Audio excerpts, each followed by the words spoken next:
লালমনিরহাটের আদিতমারির দুর্গাপুর সীমান্তে ভারতীয় সীমান্তরক্ষী বাহিনী বিএসএফ এর অবৈধ পুশিন ঠেকাতে বর্ডার গার্ড বাংলাদেশ বিজিবির সদস্যদের সঙ্গে তর্কাতর্কির ঘটনা ঘটেছে।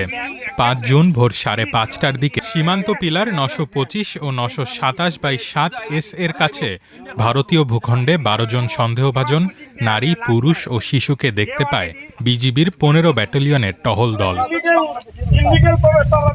তাৎক্ষণিকভাবে মাইকের মাধ্যমে তাদের সতর্ক করে বিজিবি। এ সময় ওই ব্যক্তিরা ভারতীয় সীমান্ত এলাকায় বিচরণ করতে থাকে এবং প্রতিপক্ষ ৩ বিএসএফ ব্যাটালিয়নের সদস্যদের সঙ্গে বিজিবির তর্ক বিতর্ক করতে দেখা যায়। সন্দেহভাজন ওই ১২ ব্যক্তির পরিচয় শনাক্ত করতে বিএসএফ এর সঙ্গে যোগাযোগ অব্যাহত রেখেছে বিজিবি।